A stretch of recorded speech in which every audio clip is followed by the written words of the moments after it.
When you have the big gig in the Superdome opening up for the Stones, you want that show to happen that night. In 2019, when we opened up for them, we had one of those shows. That's how I felt about that night. We had the home crowd, which was amazing. The Soul Rebels came and joined us. And I thought our choice of songs were really good. And when we started the first song, as soon as I started singing, and the way I felt and what I heard, I was like, oh, this is gonna be a good set. And I was not disappointed. It was amazing. I was so happy about that.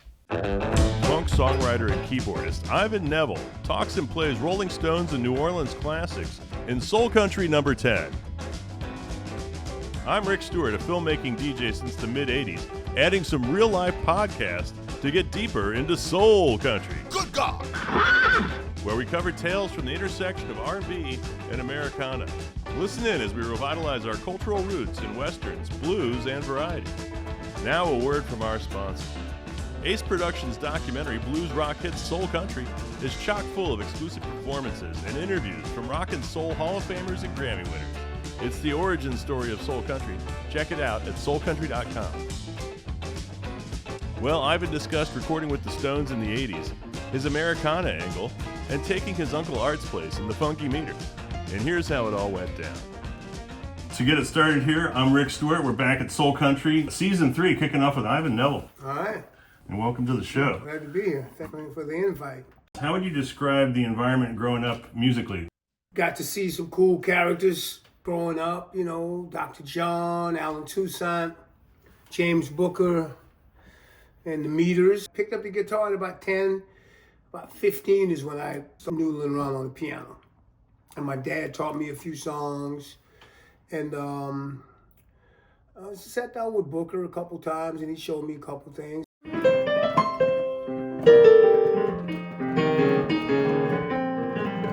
can't play like Booker.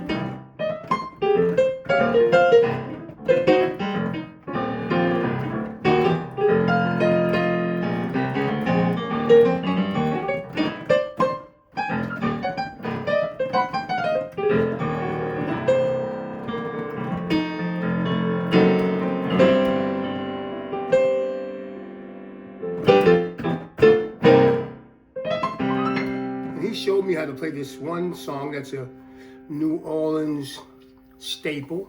And if you play piano, you must know this song. It's a song by a guy by the name of Professor Longhair.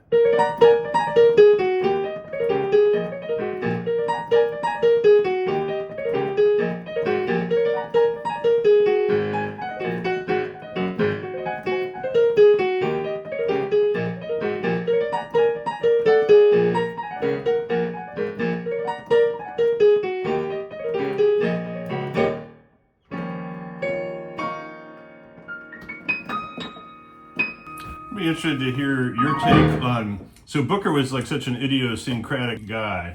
What would you say, how would you describe like how he was different than somebody like Longhair who was there already? He would like combine like some classical stuff with some boogie woogie, with some funky knuckle barrel house things. Now that ain't my thing. Professor Longhair had his own thing as well, which was amazing and was very intricate and not easy to duplicate. Now, the one person that I thought that played Professor Longhair stuff very well and fluently was Alan Toussaint. And Mac, Dr. John.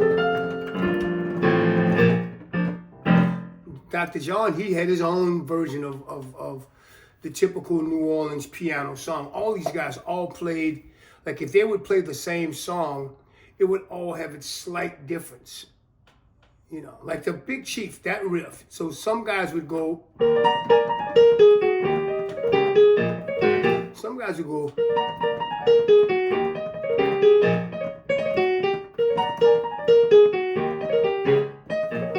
there was different versions of that, you know, that figure. And nobody played it exactly the same. So you were born in the late 50s, right?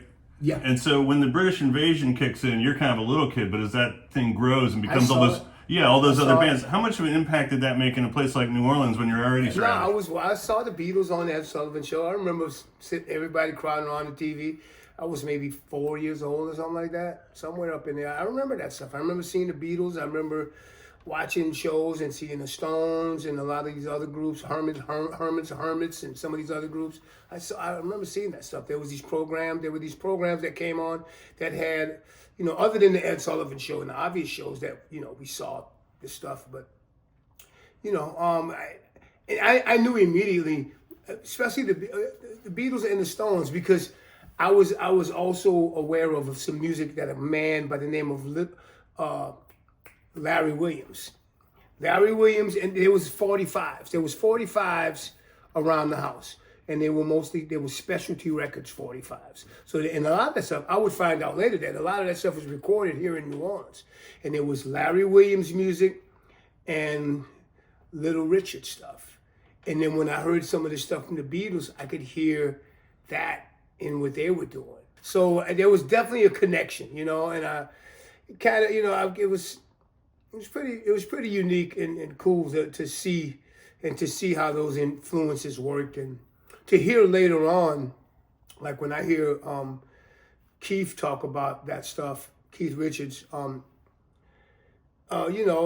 he was, they dug all that, that great music that they were hearing, and how, they were influenced heavily by it. And a lot of those musicians really appreciated that, what they were doing, because they were making this music relevant to an audience that maybe would not have been exposed to it in the way that they were exposed later on. So a lot of the blues cats, really appreciated some of that stuff. Okay, so then the music kind of changes quite abruptly. Like, okay, there was 64 and things were kind of more about singing maybe.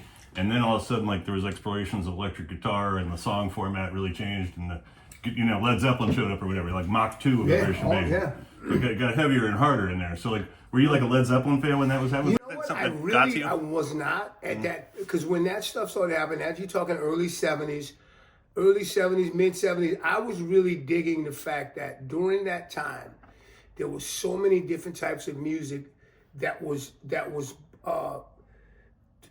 all funky and soulful, and had some mixtures of stuff. Like, it was all mixed with blues and rock and roll and funk and kind of, and I'm talking about bands like Sly and the Family Stone was one that was pretty, made a huge impact on me, and for many reasons, let alone the music, their presentation. You had multiracial, you had guys and girls, that kind of thing, that stuck out to me as well. But then you could turn on the radio at any given time during that period. I mean, I'm talking, and now, because Sly, late 60s, early 70s, late 60s is when Sly made most of that mark. But then the things that came after that. And then you got James Brown as well, right before Sly and James Brown did his thing, and he kind of made that funk mark. And but listening to the radio in the early 70s was so fun, because you had all this music that was akin. It was all kin, but it all sounded different. Like, nobody was trying to sound like anybody else to some degree. You could hear influences, but it didn't seem like it was intentional. As music is made later on, people were trying to find a formula. Oh, this is what's going to be popular, so I want to sound like that. People started doing that later on. But back then, you would hear a song on the radio, and you would say, oh, wow, that sounds like nothing I've ever heard up to this point. And it's got a thing about it. It's kind of funky. It's got a groove. And I'm gonna take two songs that, to me, display that spirit. One is Rufus. Rufus and Shaka Khan came out with a song called "Tell Me Something Good," which was written by Stevie Wonder, by the way. And that song sounded just different than anything I had heard up to that point. Like, when it had the talk box thing going on, the wah clav. I had heard the clavinet before, but that was a different little treatment on it. And that song just had a vibe about it. It sounded different. And then during the same year or 2 years, there was a song called Benny and the Jets and Elton John, and that was like two spectrums. They sounded nothing like each other, but the appeal was universal. And then you got Elton John actually played on Soul Train because that song crossed over back. Like usually you're making black soul music and you crossed over to the pop side. Elton John crossed over to black radio. So that was unique to me, and I dug that people were doing stuff like that. And in any given moment, you could hear a song that sounded like nothing else. And I really appreciated that, in artists and people having the freedom to do that back then. And a lot of it, I guess, was by chance and experiment, making music, Genres are kind of loose and they're kind of worthless as descriptions of things, like partly because of those reasons you're saying every genre almost simultaneously if you're Elton John or something or Sly. Right. And then I saw some of your dates coming up. So you got JJ Grey and Mofro coming up on the bill. He's kind of like where my podcast is called Soul Country. I kind of do this hybrid where it's Americana, it's kind of swampy. I wanted to talk to you a little bit about that, where Americana sits in the New Orleans sound, because it's always sort of there. It's an odd topic for me because I feel kind of a certain way about it, whereas I really don't know exactly what Americana is. I really don't. I hear my good friend Bonnie Raitt talks about it a lot, and I know anything that she does is considered, it can be in that genre. And some stuff that she does is bluesy, some stuff she does is soulful a little more, and some stuff she does is a little rocking, but it's all, and then you got a lot of guitar orientated music, and some of it electric, some of it more twangy guitars, or that's considered Americana. And the singer-songwriter, and then you got a bluesy country kind of thing like JJ Grey and them do, that's considered that. My problem with the categorization of music like that is that we play this funk music. My band Dumpstaphunk, we play funky, and I don't know that there's not. If you try to register a song, there's not a genre called funk. To register our music, it says other. So I think funk, it should be under Americana as well, but it's not really. It's not considered that. So that's why I get a little jaded about that typecast about the label of genres to that degree. It just kind of throws me a little bit because I wonder sometimes, where does certain music sit? Where will they put you at? And because I feel like, because the stuff that we play is influenced by some rock, some blues, some soulful stuff, and a little bit of everything. And it's kind of funky, and it's kind of got a little dirtiness to it and whatnot. And I think that the idea of what Americana is, I don't know that you can just say, okay, this is Americana, or this is Americana. And that baffles me to some degree. And I can't exactly explain, but you maybe know what I'm talking about. No, I've been living that for a while. I mean, I think Americana in some senses, like the quick definition would probably be, it's like country for hipsters. It's like the people who don't really want to say they like country have to have something to say. It's alternative. They had alternative country for a minute, and then nobody really bought that. Right. And then there was the No Depression movement, or it was Uncle Tupelo, and then it was Wilco and Sun Volt Split. They were pretty major songwriters, so it became like the people were following that. And then there became a magazine called No Depression or whatever. And I was like, okay, I don't really follow this whole story. It's not too big for me. But when I realized things like that are giant mountains in the music, like the band, or stuff that has like elements of everything, but it's kind of like you could find it at the state fair. It's like such old music. Right. It has to graduate into being old to get there, maybe. Wow. But I would say that Tex-Mex probably fits that too, and it's not as blues-based. Right. But most of them are blues-based, and country itself is kind of a side channel to blues. It's crazy. So this is the best explanation. However, let me add on to that. So in 1970, the era that you're kind of coming of age, and things were like you could jump from one raft to the other raft real easy. Yeah. So that's when I see like the Isley Brothers, or they're doing Ohio, Neil Young, or they were covering. They did Summer Breeze. They did the song The Seals and Crofts. That was some heavy duty shit. Yeah.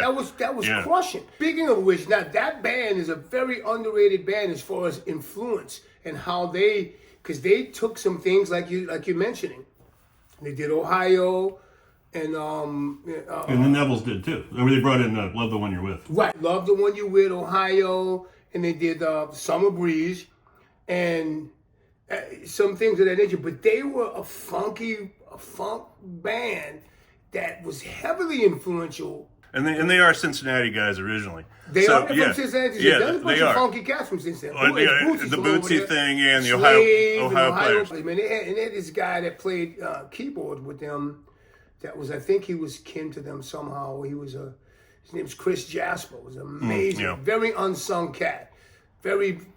Played some synthesizers, mini moogs, and clavinets and all that kind of stuff. Yeah, and I paid a lot of attention to Ernie Isley because he'd really like apprenticed the Hendrix style. That was like his game, he right? did, and then he had that funky rhythm thing going on as well. So you playing with Stanton over at the hotel, was at the Ace Hotel or something, and he had like a Hotel California. You're bringing him a little. That was at the Ace. So I did a few different shows. I kind of had a little thing. I did something kind of monthly, where I played that once a month, and I would change it up. I did different steam sets, and I remember that one. I remember I had two drummers. I had Stanton and Alvin Ford Jr. playing drums. It was just me. It was the three of us, and I had like a Fender Rose and a synth bass. Yeah, that was like a return to the '70s. And the two drummers. That was that was crushing. And then so the Meters had some country stuff too. The Wichita Lineman I thought was like one of the best tracks. They did that. It was it kind of really I think there was a need to like also another piece of advice that musicians sometimes give is you should play every style you can. Yes, absolutely, because the country stuff ends up paying off. Like I look back at the whole history of this music because I spent a lot of time being like a suburbanite who like was a classic rock devotee, and I like started to double click on this and realizing it's all about blues and R&B. But then I was like, wait a minute, eventually the country thing. So another one was like, and I interviewed George Porter Jr. He was like, and Zig used to do a version of Delta Dawn. I was like, I wish I'd seen that. I never heard that one. Oh. But the Aaron Neville story, he talks a lot about Gene Autry and the cowboys and whatnot. So if you were around in the 40s, like everything was really cowboy stuff. And the Gene Autry plus Roy Rogers are singing cowboys. Right. Yeah, so that was an era. Now you have also, I didn't see much on the recording side of it, but it said that you had played with Don Henley and Robbie Robertson. You know what? So the funny thing was, first of all, with Don Henley, I love that credit. Back in the early 80s, there was a rumor, someone told me, hey, Don Henley was trying to get in touch with you. And I had no idea. And I didn't even put it together. And I realized, that's the guy, the drummer and the singer from the Eagles. Now, we never connected during that time. But I ended up meeting him when I was playing with Bonnie Raitt in the early to mid 80s. And we were acquainted, and we had actually a very unique encounter. We spent some time together doing Bonnie used to do these no nukes benefits back in the days, and they were doing one in Ventura, California, and I'm just going to say we had a fun little couple days hanging out playing this show, myself and Don Henley and Mr. J.D. Salder. And we were not so nice. We were some naughty boys. Let's just say that. I'm gonna leave it at that. Now the credit, I ended up singing backups on a song with Don, a song that Steve Jordan, who was my bandmate in the Expensive Winos, who now plays drums with the Stones. Steve Jordan had written a song for Don. Don had recorded a song that Steve Jordan had written, and we were playing with Keith Richards. The Expensive Winos were playing. We were out touring, and we were in LA, and we were all going to head over to a recording studio where Henley was making. He was making that album Into the Innocence, and there was a song that Jordan had written, and we were in the studio at the session hanging out, and we ended up singing backups on a song called Shangri-La, and that's the credit with Henley. That was the only time I really. I had backed him up playing with Bonnie Raitt, but that was my connection to him. Other than those couple nights hanging out in Ventura, that's another story. Anyway, so Robbie Robertson, he had a spot, a room upstairs at Village Recording Studio. I used to go over there, and we would work on little material. Try to write a few songs here and there, but he would bounce a lot of ideas off of me. Like I would go over there and he would play a song for me. He says, Ivan, what do you think of this? And I would say, it's pretty cool, and blah, blah, blah. And then I spent a lot of time with Robbie. And we ended up writing a song called What About Now? And also I sang backup on a song called Testimony on that first Robbie solo record. But funny thing was he had a song called Broken Arrow, which was an amazing song. Rod Stewart recorded a version of it that was a big hit. I believe. I think Rod had a good version of it that did well commercially. But anyway, Robbie had played this song for me, and I was a huge Peter Gabriel fan. And he's played this song, and he said, yeah, he and Peter Gabriel had worked on this tune together. And I was like, and he played me the demo of them, the first origins of this song and how it sounded, the rough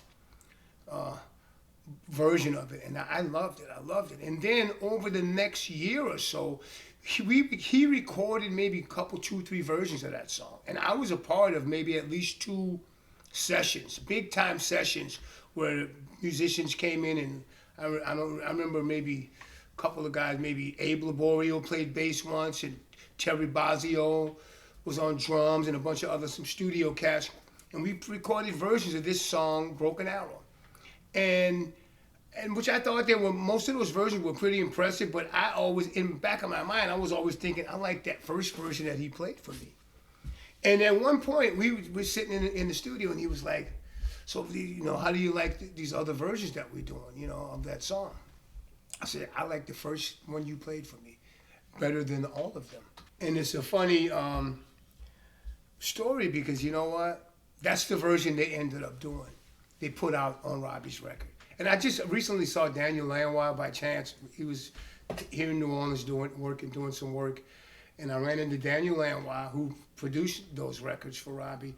And he was, when I told him that story, I said, yeah, Robbie asked me which one was the better version. Then I said, I said the demo, the first one.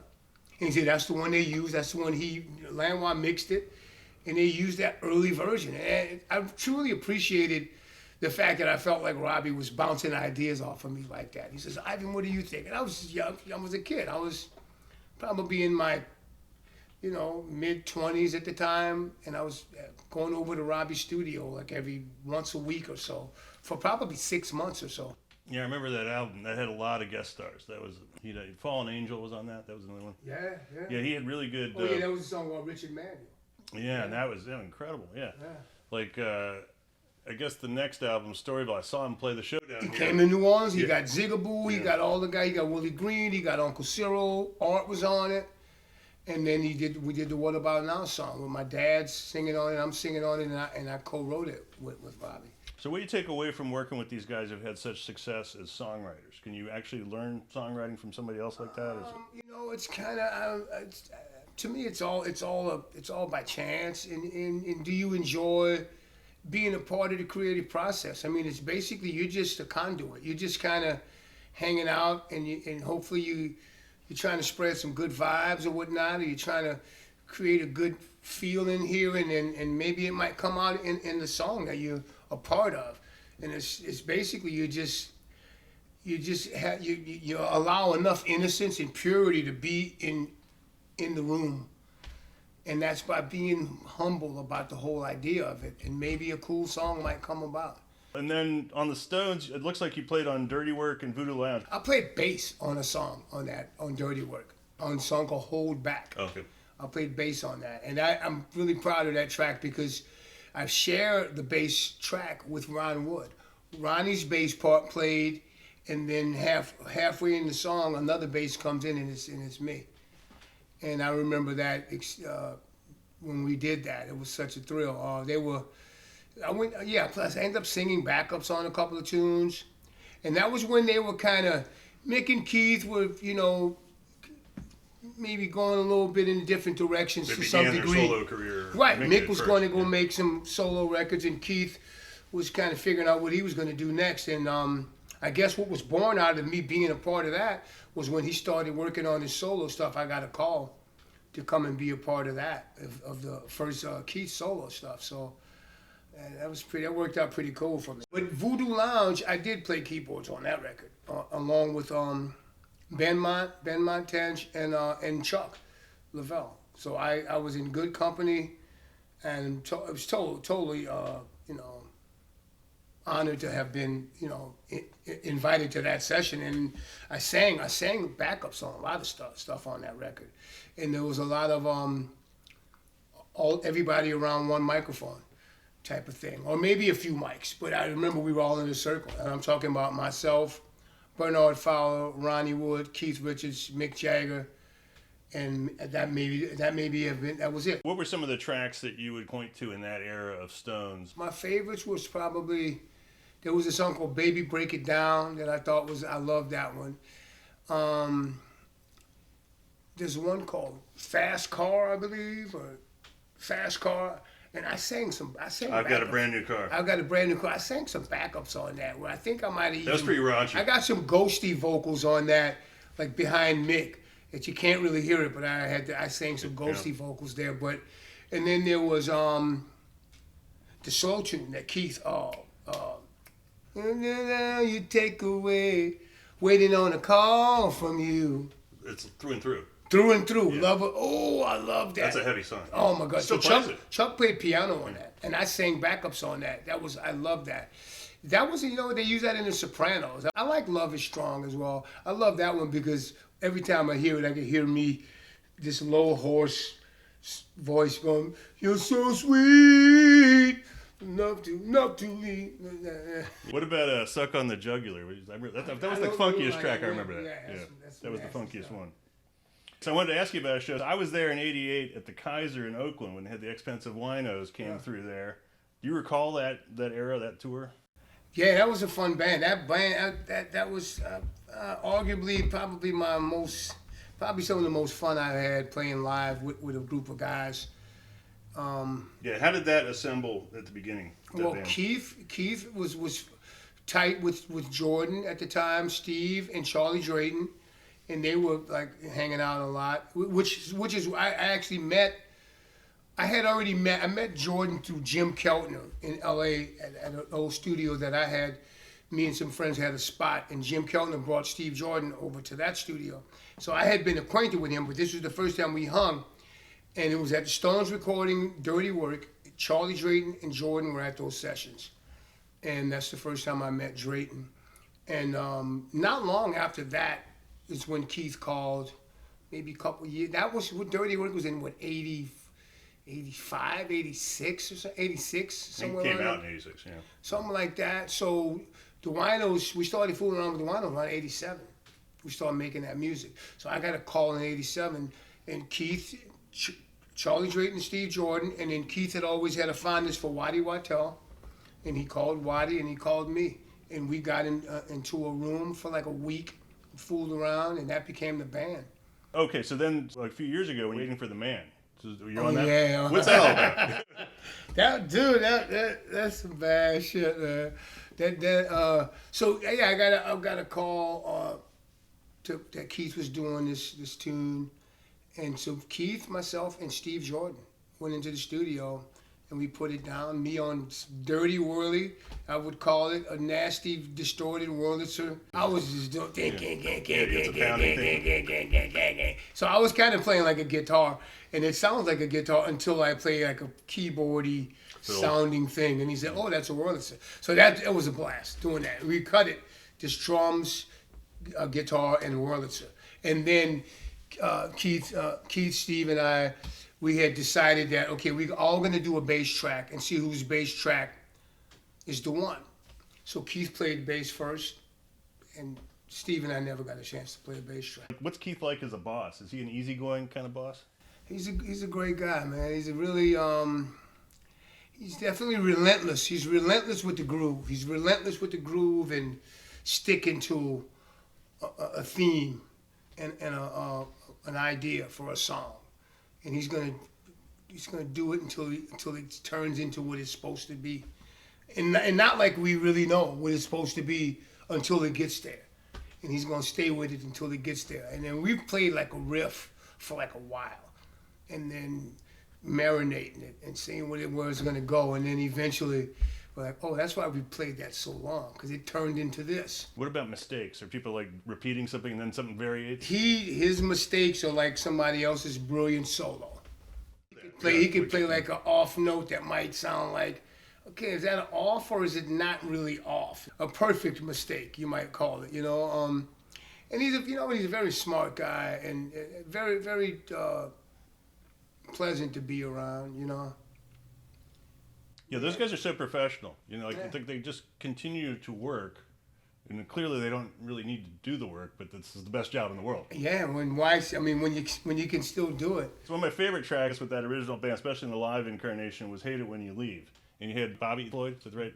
Bobby, yeah. So what's the story with that guy? He came out of nowhere, like he just nails that track so good. Bobby, man, Bobby was a really close friend of Charlie Drayton's, and Bobby came around, and he was around a lot. He helped me with a record I was making called Thanks during the early '90s, and he was around a lot during that period when we were making that record, Main Offender, and he sang a lot. He and Bernard Fowler sang a lot of those background vocals. So he ended up singing some ad libs and some stuff.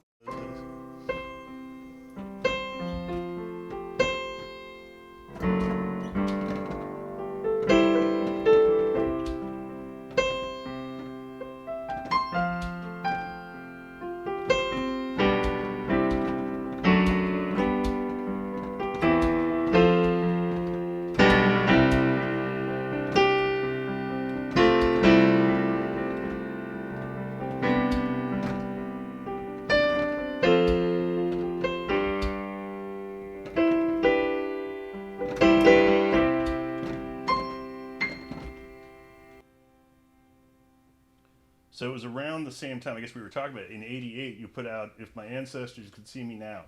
What was going on then?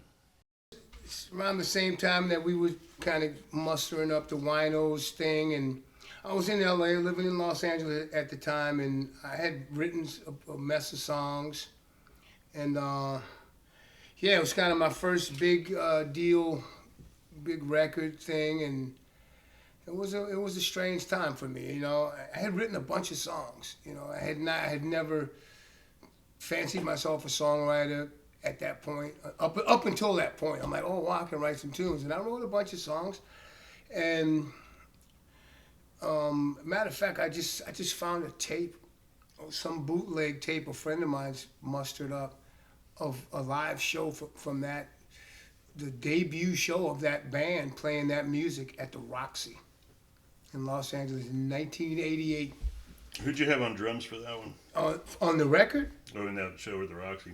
Huh? In your band at the. Oh, in the band, it was a guy. It was Michael Barsamano was on drums, and Val McCallum was on guitar. I think Val plays with Jackson Browne at this point, and he's played with many folks. A guy named Kevin Walsh was on keyboards as well, and my friend Nick Daniels III was on bass. You double keys. And I played keys, and I switched. Sometimes I played bass, sometimes I played guitar. But that record was very special, making that record, because Jeff Porcaro was on that record. He played drums, and Cooch, Danny Korchmeyer produced it. It was pretty, and Waddy was on it as well. My dad sang on it. I was going to say, when I was looking at the credits on that album, I was thinking this is kind of like a Steely Dan album or something. You're just getting like people it could have come been and the go. Yacht Rock. What'd you think about those records? The Steely Dan records are so perfectionized. All that stuff, man. Yeah. I loved all that stuff. And then Michael McDonald, I saw that documentary. What an amazing story, you know. I saw he played in the, speaking of the band, when they did the last waltz like recreation, he was on the stage. He sang the shit out of "You Can Walk on the Water." Oh yeah. Look away, Life is a Life's Carnival. Carnival, Boy, Michael McDonald sang that. Yeah, he's I got to mastered sing it. that a couple of times, because I was on some of those last waltz shows, and Michael wasn't on those, a few of them, but I got to hear him sing it. I'm like, oh wow, I'm gonna go sing it, but wow, Mike, what a voice. Another solo album, you had "Touch My Soul" in 2023, so that was the last one. Tell me more about that one. That says something. Yeah, that was kind of kind of growing up, getting older, a little bit. Hope you hope you're a little wiser, in your navigating life kind of thing. And that song was a lot of reflection, a lot of reflections. I was just kind of looking at myself and looking at where's life been and where's it going and how's it feel now, and there's a lot of stuff like that. I mean, that's kind of was born out of that. And then you had some of the New Orleans Cats and Michael McDonald in there. Michael McDonald got on there with Bonnie Raitt on that one song, Big A. I wish more people would have heard that song. It's still available out there. A song called hang on. Hey. Hey,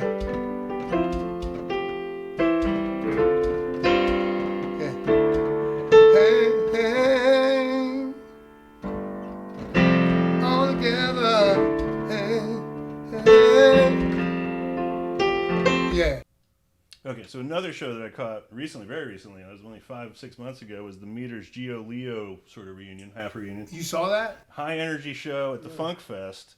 And what do you feel like? What does it feel like taking your Uncle Art's place in that sort of situation? It's an honor and a privilege to get to do that. I wish he was around, but I get to try to sit in his seat and play what I think he would have wanted me to be playing on that music. That's all his stuff, and I get to play. I love it. I'm getting goosebumps thinking about it. So Meters and Neville Brothers, how do you sort of see their intertwined legacy?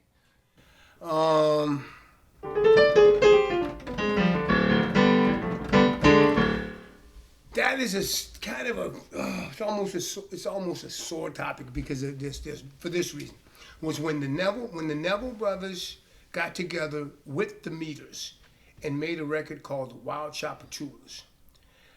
To me, that was like the first Neville Brothers record.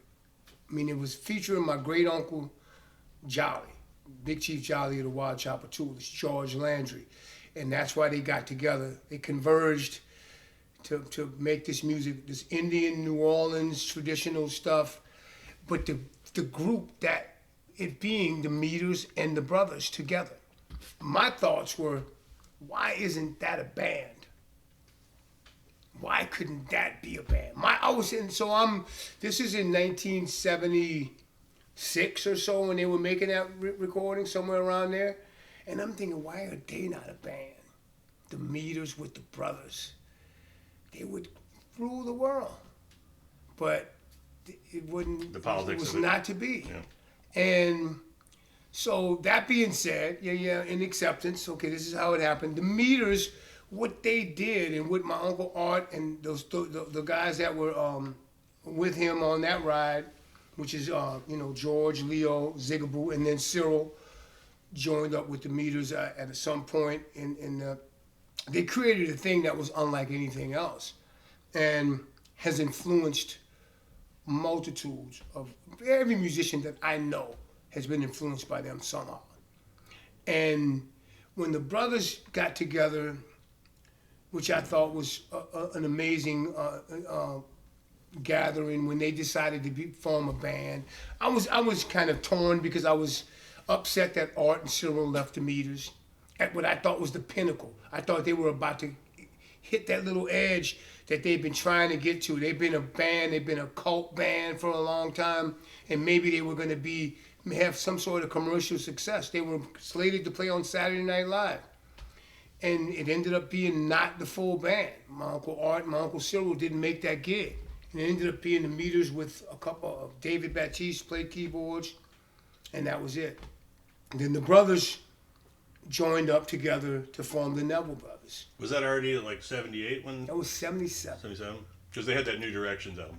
Yes, But, and that record was kind of like making Be a My little Lady. noise. It was Like, making a little noise, And it wasn't meant to be, but the Nevilles was born out of that, and I'm grateful for that because they did a whole my Uncle Art. That's pretty cool that he founded two of the most influential New Orleans bands that there ever was, the Meters and the Neville Brothers. Yeah, I've heard George Porter Jr. talk about it a little bit. It was like that the vocals, they didn't have a great singer in the band in the initial phase. They were Right. instrumental, and then they were fumbling. They bring in Cyril. Cyril and all, that was creating some tension or whatever. Yeah. But they didn't spend their energy on trying to be a doo-wop group when they were young or whatever. They weren't coming out of that space. They're coming out of this rhythm of we're the backing trying band. to do something funky, kind of and it was some similarities to Booker T and the MGs because of the instrumentation, but they had another thing with Zigaboo's drumming and the rhythmic components of what they were doing. Very unique, very unique. And the Nevilles, of course, featured Fire on the Bayou and and Hey Pocky Wave, like some of the standards coming They off the were- Meters. that- The that Meters was something songbook that was was part of available. the repertoire, yeah. It's just available. Yeah. So we talked a little bit about okay, so let's call it country. So country and rock getting together is one of those stories that, like I said, kind of covered thoroughly in this podcast. But, Chuck Berry, Jimmy Reed, Louis Jordan, a lot of the pioneers of the music were doing that already. They were kind of bringing some country element. Slim Harpo, the Baton Rouge scene in a certain way. Like anytime you get closer to the country, you get some new ideas coming in. And I thought that what do you think about the Stones kind of concepts there? They've done so many different country songs.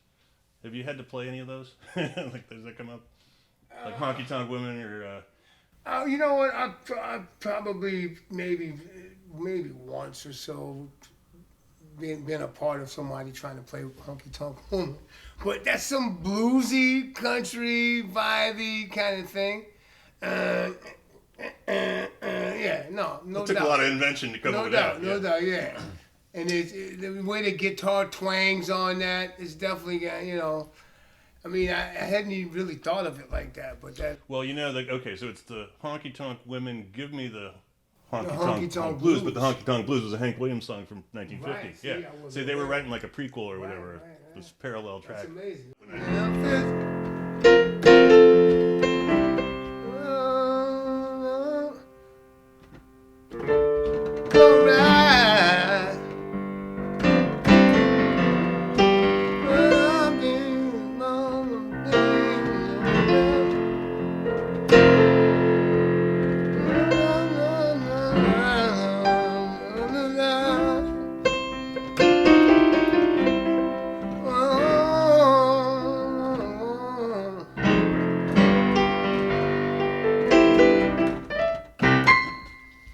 I was going to say, that's in the category, there's a subcategory of Keith lyrics where it's like you can't tell if he's in love with a woman or the drugs. So there was connection. You guys used to play. Yeah, he's got that same problem. Is it connection? Is it like a romantic connection? Is it a drug connection? Yeah, you never know. And that was like she blew my nose, and then she blew my mind. Yeah.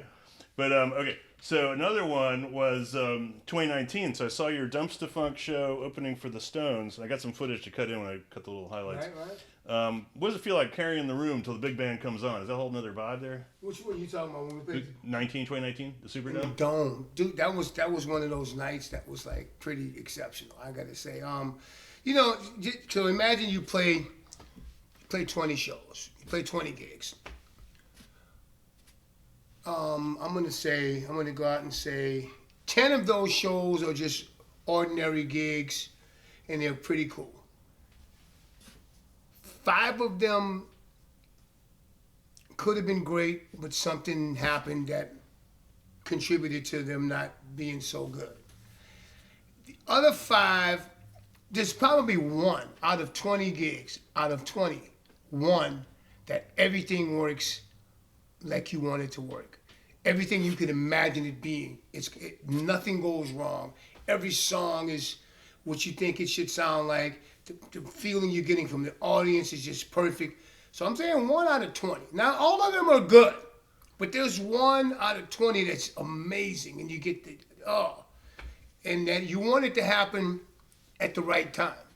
It never usually does. It usually happens on a Tuesday night in Poughkeepsie or wherever, somewhere, it's not, not the biggest crowd in a small room or something, but when you have the big gig, in the big, in the Superdome, opening up for the Stones, you want that show to happen that night. In 2019, when we opened up for them, we had one of those shows.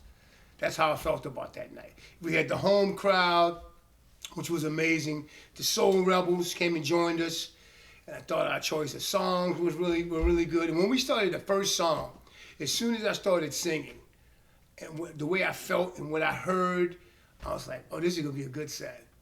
And I was not disappointed. It was amazing. I was so happy about that. That one fits the album title, If My Ancestors Could See Me Yeah, Now, because you were sitting in the spot where the meters were in 76 or whatever. And not only that, there was another little bit of some kind of there's another little in 1981, the Neville Brothers had opened up for the Stones in the Superdome in 81, and I was on that gig. So I was probably the only one to do it twice. And do you enjoy opening the big shows as much as just playing your own audience? It depends on the night. That night happened to be one of those amazing nights. We were feeling the right vibe was there, the right cosmos were in our favor, and everything was just working. It worked itself out, and it turned out the way it was supposed to be, and it was an amazing night. But it don't happen all the time. So I like to play anytime, small venue, large venue, but you hope for those nights, and that's why we do what we do, because you know that night could be any night, you know. And it's gonna be joy, it's gonna be love felt on all of those nights. But there's that one time in a blue moon that everything is just perfect.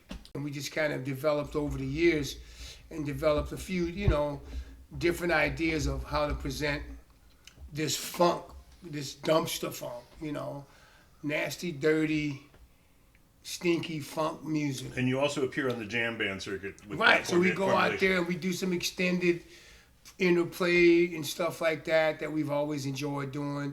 That's kind of where we kind of grew legs in the jam. We've done like maybe 4 records over the years, and we've had a bunch of covers that we've picked over the years that we've played that we could pull out and say, oh, we haven't played that in years. Let's pull that one out and play that. So writing songs versus playing shows, how do you divide the time up to I like it all, man. I want to do all of it. You know, I mean, songwriting is not something that I go through periods where I'm kind of not coming up with anything, but you got to keep trying. That's what I say. I say try to write one. Like Alan used to say, try to write one every day. Now, I haven't been doing that lately, but I need to listen to the words I just said. I need to practice that one. Try to write one, and even if it's not a good one, write one every day. And then eventually you're gonna write a good one. Were you watching Western movies much in your day? I like a good Western. I never incorporated the music thing in my like the way my dad did when he was watching that Gene Autry and all that stuff. I'm a fan of the Western. Any favorite Westerns come to mind? Probably Tombstone with Kurt Russell and Val Kilmer. Val Kilmer, Doc Holliday. That Doc Holliday was the best. And probably Silverado. Those two, Tombstone and Silverado. Yeah, that's the modern era almost. Yeah. Fun anecdotes about tours or parties that'll never happen again. Fun anecdotes. Yeah. Anything that comes to mind?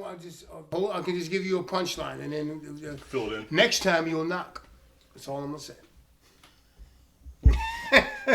We got a spot that we've been recording at, and I'm looking forward to seeing what we develop over the near future. You know what we can. I like going into a room and just kind of seeing what happens and just making up stuff on the spot. And we've been doing a lot of that.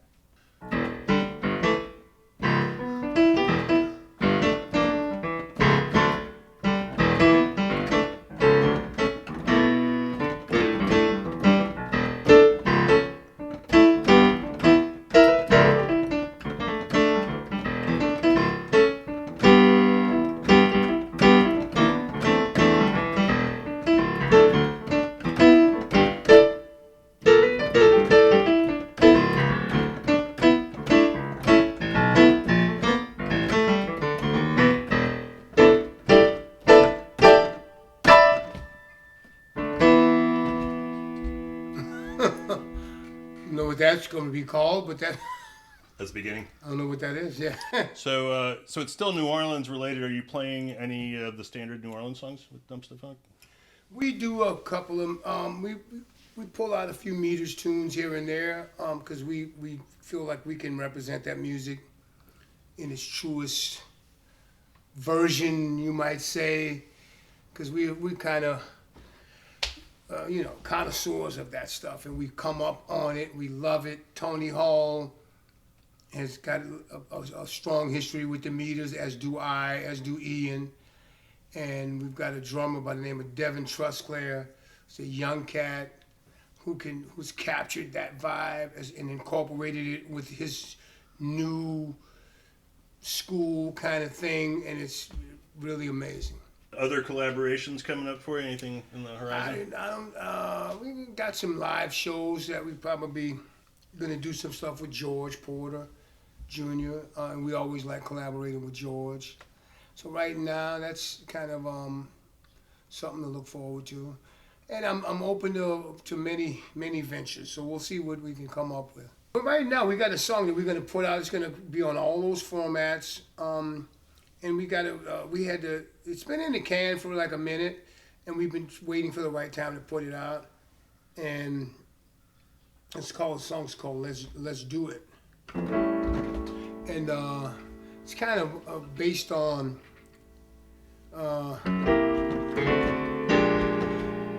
those chords. That's the chords. It's kind of bluesy on them.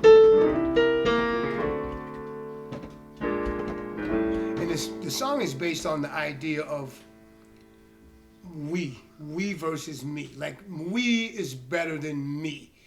Like, I'm good, but together we could be great, kind of. So it's about that concept. Just doing things together. And the hook, it says, let's do it to it. And I'm just gonna give you the first line. All the good you see in me, what I got, I'll put it in. You throw in yours so we can win. Let's do it, do it. We're gonna take it to the max. Let's see it. Time to beat. I'm gonna show you where it's at.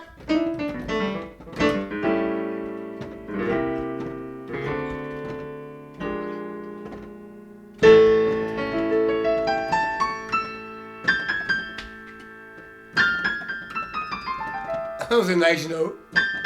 I had to play it twice.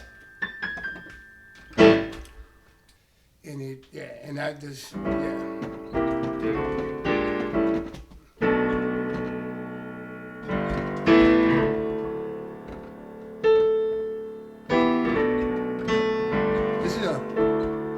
digging on the moment, taking it all in,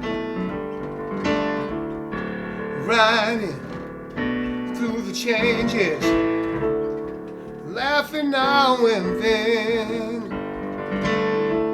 I keep looking for the happy, it just passed me by. Let's just keep on trying. I'll be running till I fly.